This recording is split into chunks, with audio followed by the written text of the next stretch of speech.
Thank you, Ricardo, and thank you to the MEF for giving me an opportunity to talk today. The future of messaging, that's quite a title, but I will tell you, just walking the corridors here along Mobile World Congress and seeing the crowds that I see this time around, I'll tell you the future of mobile is rock solid. And hopefully during the course of the presentation, we'll try to give you an appreciation of why at least we at Infinite Convergence believe that messaging is going to be a core part of that future, and how important messaging is becoming in our day-to-day lives. So let's go ahead and get started. Actually, before I get started, I wanted to get a sense of the audience here so we know, at least I know, who I'm addressing. So show of hands, how many of you are representing mobile operators? Okay, we have no more mobile operators. How many of you are representing aggregators? All right, so big A to B community, great, welcome. And how many of you are actually representing an enterprise? All right, the other folks who are here, shout out, who do you guys represent? But anyway, welcome nonetheless, guys. Let's run through this real quickly. Infinite Convergence, before I start, I think it's good to give you context and so you get an appreciation of where we are coming from as well. Infinite Convergence was originally Motorola. In 2010, 2011, we spun the messaging business from Motorola out. And we acquired at that point in time all aspects of Motorola's technology, employees, infrastructure, and most importantly, customers. Since 2010, we've spent our time really reinventing the company. And today we operate as a very nimble startup on a global basis, delivering robust operator solutions as well as enterprise solutions entirely in the messaging realm. So that's our entire focus. We're viscerally focused within the enterprise. Today we support close to 400 million subscribers who leverage aspects of our technology and deliver over 1 trillion messages across that ecosystem. And that ecosystem involves all aspects of operators, tier 1, tier 2 mostly, and very large enterprises, which is really the sweet spot for our enterprise offering. So as we go through the rest of the presentation, I'm going to touch upon a few areas because I think before we talk about the future, I think it's good to at least set the stage on the present and understand where we're coming from. I'll also talk about what consumers and how they're leveraging messaging and why that's important, especially through the evolution that the industry is going through. We'll touch about the enterprise. I think the enterprise piece is very, very important. And I'll call out exactly what's going on, making enterprise messaging important for all of the folks who are delivering services, but most importantly, for any enterprise user who is looking to provide messaging services and solutions within the enterprise or leveraging messaging as a means for an enterprise to communicate with their customers. We'll talk about the challenges. We'll touch upon some of the solutions, at least the solutions I'm familiar with. And then at least I'll try to give you a glimpse of where I see the future going. Because I think it's an exciting future based on all the technology movements that we see in this space. So the present, I think, is an amazing time in all our lives. I think the digital power that we hold in our hands as our smartphone provides a platform for phenomenal amount of transformation and innovation, right? And this transformation and innovation is really driving an amazing amount of economic development on a global basis. But if you just see the numbers, and some of these numbers you all are familiar with because you're from the industry, right? Over 5+ billion unique mobile users worldwide, and these are unique users. Some of them have multiple devices, right? So that's not device numbers. Smartphones penetration continues to rise, and it'll continue to rise, right? That 5 billion number will continue to grow too. By 2 years, I think they're saying it'll be at 7 billion plus. Consumers have kind of spoken and said, we love to access our data services from our mobile device. They believe that's the most convenient way for them to do it. So gone are the laptops, literally not gone, but kind of minimized and gone to the background. And the whole IoT thought process is driving another realm of connected devices that is enabling communications, enabling innovation, and at the same point in time has a need to be addressed. And so amazing time in all of our lifetimes to see this kind of movement in our industry, right? Now, in the context of messaging, there's something interesting going on too. Pew Research did a study, and they did this in 2014, and they kind of went out and checked to see who were the top 10 applications consumers liked on their smartphone. And messaging at that time was number 4 or 5, right? Voice was up there, email was up there, social was up there, and then messaging. They repeated it last year, and it put messaging in the number 1 spot. It clearly has kind of gone out and staked a claim in the consumer's heart as their most preferred application. And I think all of us will attest to the fact that we do that on a day-to-day basis as well, right? 10 billion plus users across multiple platforms. So consumers are not settling for just SMS, right? They're loving their mobile messaging apps, whether that be WhatsApp or WeChat or Line or Facebook Messenger, and they are not counting on a single application to keep their attention. At an average, 2.7 applications per user, right? And that same user is spending about 2.5 hours on messaging, right, of their day. So here's a hugely important and powerful platform that the consumer themselves have voted and said, you know what, we love this. We want this, and we're going to keep this. And that's what's skyrocketing the importance of messaging in everybody's life, but most importantly, in the mobile ecosystem that we're trying to address today, right? So let's take a look at how that behavior is coming about. And I think this is a very important thought process that I'm trying to articulate over here. The messaging habit is driven by multiple needs. And we at Infinite Convergence believe some of the most important needs that's driving this is the need to be social, the need to communicate and to be social, whether on a platform or otherwise. That leads to an action. So the trigger is really the need to be social. The trigger actually is a message that goes out, or the action is the message that goes out, right? And that creates an action or a reaction. And the reaction is really the reward that comes back to the consumer.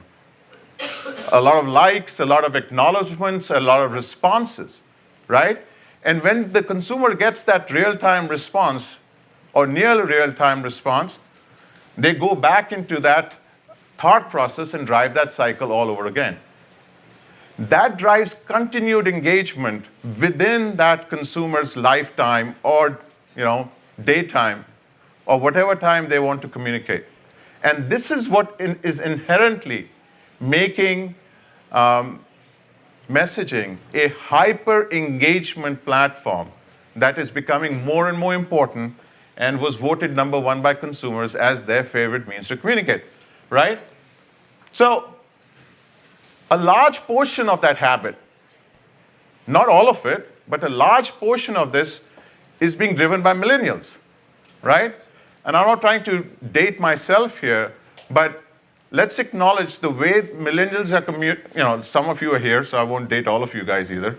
Just because I have a gray beard, that doesn't mean you guys aren't young enough. But the thought is that there is a preference being laid out where 98% of messages that are received from a mobile messaging platform are responded to in 3 minutes or less, right? Only 22% of that is email. So that preference is becoming very loud and clear, right? And this data doesn't lie. Millennials are messaging twice than people like me, right? So their engagement is at a totally different level. And I message a lot. I'm messaging constantly, right? And those same millennials are moving into the workplace, right? By 2025, 75% of the workforce will be millennials. And that's the heritage that they will bring to them. Those are the habits that they'll draw on, and they will walk with those habits into an enterprise and become an enterprise employee, right? And that will lead to some challenges. And we'll talk about those as we go to the next step. So let's take a look at the enterprise to gain an appreciation of what's going on.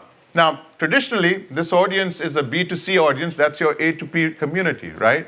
Because in the past, that's how that was the big opportunity that we all focused on, right? Let's be honest. But that itself continues to grow as well as an opportunity, right? It's one of the most preferred means that even businesses like to communicate, right? We all know that, so I'm not going to sit here and talk about use cases, right? It's also driving SMS revenues. Overall SMS revenues are being driven by A2P, right? And I have sources for this data at the bottom, and we can share that with you as well, right? We're seeing a resurgence of RCS. 5 years ago, when I was at Mobile World Congress, I think there was a lot of talk, and then RCS died off. Actually, more than 5 years ago, right? And Join came along, and RCS was kind of shelved for a while, and then Google bought Jive, and all of a sudden, Google decided they're going to stake claim to that space on a smartphone, and then everybody's interested, right?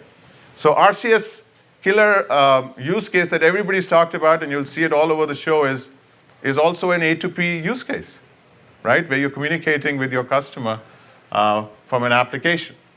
So, and the A2P also is evolving into the over-the-top realm as well, where platforms like Facebook Messenger and others are opening themselves out for customer outreach. And I think a lot of you have recognized that and have started delivering services based on that, right?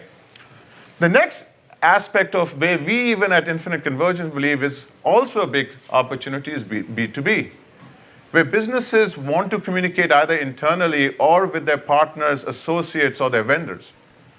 And because of the millennials that we talked about early on coming into enterprise and having a habit, that is driving them to leverage consumer apps within the business. That creates a huge risk. That opens up a security hole that has to be addressed. And we spent a lot of time, since we have solutions in this business, spent a lot of time talking to CIOs and serving them and understanding what their concern is, right? So we found that 73% of employees use consumer messaging apps for business. I believe that number is much higher, but that's what we found through our own work, along with 451 research, right? 41% of enterprises, when they see as a problem, they say, well, we're going to ban it. Banning mobile messaging is not a solution. Nature finds a way. People will still use applications that they love. So again, that shows a lack of understanding of what they're trying to address. 70% of enterprises today don't have a policy for mobile messaging. Again, there's a lack of understanding and realization of the risks that they run through, right? Deutsche Bank recently got fined a huge amount of money because their employees were putting customer data on WhatsApp, right? The British Regulatory Authority came down hard on them, and they had to pay a huge fine. So they went out and banned mobile messaging. It doesn't work, Your employees are telling you they want a solution that they're comfortable with, that works well for them, allows them to be more productive. Don't ban it, give it to them so that they can be productive. So again, this lack of understanding of what they're dealing with is a huge concern, right? But there's a contradictory element too. We found that even though people were banning it and had a lack of understanding, all CIOs regard secure and auditable communications as extremely important. Well, if that's true, mobile messaging is an extremely important part of that communication mechanism. So if you believe it's important, then you should deploy solutions that address that importance, right? So we looked at the consumer perspective, the enterprise perspective, and I think all of you are addressing aspects of it, but there are a lot of challenges that encompass all aspects of those ecosystems, right? And some of those challenges are here, and we've talked about this within the MEF realm and even within the GSMA and other forums as well, right? And even government entities are trying to address aspects of some of these challenges, trust being a big one. Trust is hugely important, especially in the A2P realm. It's also very important in the B2B realm, right? Security. Communication has to be secure. And we see that all the time. And within security, encryption is a very important aspect of ensuring that that security. And within encryption comes a responsibility of how you want to manage that data and where does that encryption end and where does it start. So again, responsibility is huge. Customer ownership. I was talking to a carrier customer of ours. I said, we have to own all our customers. Under all circumstances, we're not going to let anybody else reach out to them and bill them, right? It's a problem, right? I disagree with that thought process, but who am I to preach? But customer ownership is a challenge. Mobile first, a lot of solutions are legacy solutions, and we see this in our realm all the time, were never meant for the mobile environment. They were built for laptops or desktops. And just trying to port that thought process over to the mobile platform is not going to work. It's not going to work because people are not going to use it because they're not going to have the experience that they're used to, and they're going to let that go as well, right? Interoperability is huge. We saw announcements for RCS hubs all over the place, right? That drives the whole interoperability thought process too. I think once those hubs are out there, they'll have to define a common standard that all operators will have to operate their RCS platform on in order to be able to be interoperable, right? That's a huge challenge. Hopefully these hubs will be able to mitigate once we have a timeline for that. So moving on, with challenges, there are solutions. And I'm just going to share with you what we do here at Infinite Convergence. We launched our NetSphere suite of products, and this is really a platform, an all-encompassing platform that on one side enables the B2B side of the business with a very secure, entirely enterprise controllable, providing a mechanism for compliance for enterprises, collaborative environment with messaging at its core. But on the flip side, we also take care of the B2C side off of that same platform. It's a single platform. And we felt really that this was an important part of our solution that enables all aspects of RCS, email, APIs, text-to-speech, and other aspects of the A to P realm. And so we married that into a single cloud-based platform that we can then deploy within an enterprise and allow them to leverage the power of our solution. And we have a large number of banks and healthcare entities who are leveraging this solution as we speak today. Some very large banks as well, who've seen a lot of value in this solution. There are other solutions out there too. I'm sure you guys have solutions of your own. But this was just one snapshot. We will continue to evolve this mobile-first, enterprise-grade, cloud-first platform, and we'll continue to add capabilities to it, which I think is a good segue to the future, right? And the future, I think, is here, right? But at the end of the day, the future for messaging is very strong because I believe messaging itself is going to become the core environment that people will leverage to deliver a range of different services to end users, both within and outside the enterprise. Today, Google announced that within the RCS client, they're going to build browsing capabilities. They're doing that because they want to keep people engaged within that ecosystem. That image is not clear because of the lights in here, but what you're seeing over there is Andrew. Andrew is an AR-enabled virtual assistant that we are running in our labs, and we haven't announced this commercially yet. He's powered by a natural language AI engine that we've developed ourselves as well, that allows him to take care of a lot of activities on a day-to-day basis within our messaging fabric. And it's delivered within that messaging capability. And he responds unilaterally in a number of ways based on that natural language engine that we built, right? We believe that same messaging environment, leveraging cryptocurrency, blockchains, and others, will be the basis of how we all will be doing a lot more on an ongoing basis. So, like I said at the start, the future of mobile is strong, but I believe the future of messaging is equally strong, if not more strong. The environment we're living is extremely compelling. I think the times we're going through are extremely exciting. And I know this ecosystem that's within this room has gone through a lot of trials and tribulations over the years, but I can safely say that, it only gets better from here, all right? So that was really my prepared remarks. I really appreciate the time and attention, and I'm looking forward to participating in the panel. But thank you again all for your time.